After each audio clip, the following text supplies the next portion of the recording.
And thank you all for being here tonight. I really appreciate the opportunity to speak with you about a topic that I'm very passionate about. It brings me so much joy in my life, and I can't help but to share it with everybody that I get the chance to. So thank you for being here tonight and give me that opportunity. Is that there's a real concern for the boys in our communities. And for me, there's a real need for safety. Because I know when I look at the news, I can see that there's a need to address the issue of boys that are out of control. Does that sound about right? Right. Now, there was a time when men took great pride in protecting their communities and their villages and being protective towards their family and their children. Now, I look at the news and I look around me and I see that there's a lack of this kind of protective energy with the men around me. And when I do this work, what I find is more times than not, men behaving like boys, which tells me that the boys aren't growing up. We're getting older and we look like men, but they're boys. Anybody relate to that? So that's what this talk is about tonight. We're going to be talking about transitioning boys into healthy, mature men who are willing to take on the responsibility of protecting their communities and making it safe for you to send your daughters and sons to school. When boys grow up and don't turn into men, they grow up to be bigger boys. And their greed can destroy the global economy so they can make extra money. Their desire for power sends our young people to die in wars for money and power. The boys that grow up disempowered and powerless in their lives, they take it out on their loved ones. And the ones that are so disconnected from their feelings, they self-medicate with drugs, alcohol, sex, food. Many of our boys are so disconnected from their communities that they're literally killing people in that community and destroying those communities in which they live. Now, these issues aren't isolated to just boys. These are issues that impact every one of us. The girls, the parents, the schools, our society. Has anyone here been touched by alcohol abuse? Somebody you love in your life, or maybe yourself. Alcohol, drug abuse, domestic violence. I actually don't think I know anyone that can say that they haven't been touched by those issues. Somehow it's impacted their lives. How about bullying? Anyone here struggle with bullies?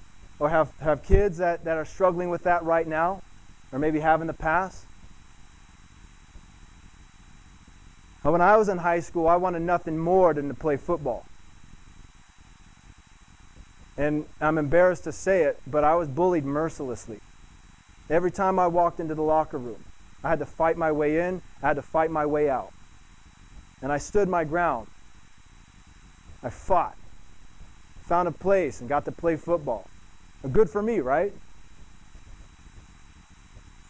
Hey, I did it. Not so much. Because this guy here was so overwhelmed and burdened with anger and rage that he took it out on the next guy. The next kid that was vulnerable and scared. I wanted to be cool, so I drank. I did drugs. I had a low self-worth, so I chased after girls. Got my validation there. My behavior got riskier and riskier. Until one day I found myself not far from here in the Waimea emergency room. Waimea Hospital emergency room.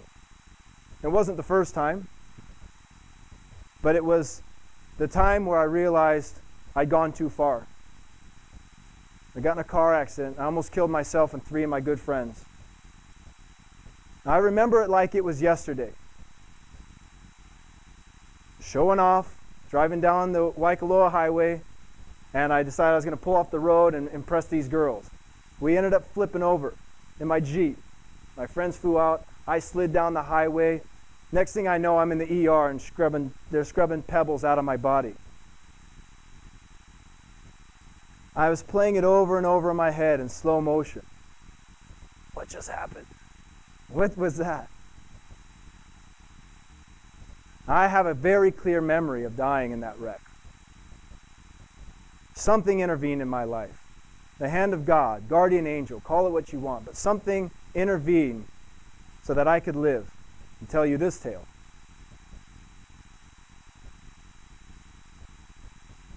What happened is I became overcome with joy and inspiration. Somebody cares. There's a purpose for my life. I'm here for a reason. And I didn't know what it was that I was here for, but I knew I had a mission. I knew there was something that I was here to do. And looking back, I realized that in the absence of a real male mentor in my life, I had self-initiated and found meaning. And the irony is, that wreck saved my life. I was lucky. Most of our boys aren't so lucky. Most of them are still stuck in patterns of destruction and addiction and a mentality that doesn't allow them to overcome the barriers keeping them from becoming healthy men.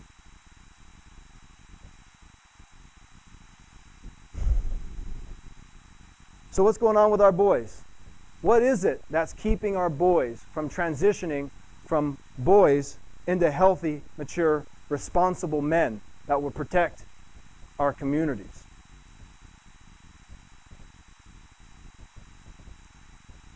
There was a time not long ago where men worked in farms and they had trades and they worked in their community and they lived in their communities.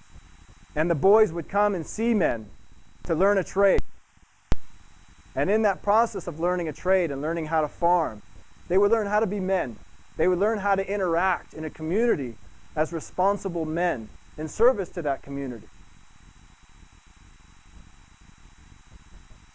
At some point around the time of the Industrial Revolution, men started flocking from the farms and from their communities into factories and offices. And they haven't come back yet. They left the job of raising boys into men to our mothers and our teachers and our healthcare workers and our social workers, primarily women. Now, the women, bless them, have been doing their best raising men. But raising men is the work of men. And it's time that men get back into the game of raising men. So how do men get back into the game of raising men? It's hard. It's not easy. There's an entire culture out there pushing against healthy, mature masculinity, championing boy psychology over man psychology. Think about it. When was the last time you watched a movie and the hero used compassion and joy and understanding to overcome his adversary? We laugh because it's non-existent. So what we're seeing over time is boys as men being portrayed as hyper-masculine caricatures of men. Superman, Iron Man, Hulk, Incredible Hulk. And the boys come out and they try to emulate these superheroes. And they go out into the world and they realize, oh wait, I don't have superpowers. I don't have billions of dollars to build a super suit. So we withdraw. It's too hard. They isolate themselves. They fall into behaviors of boy psychology.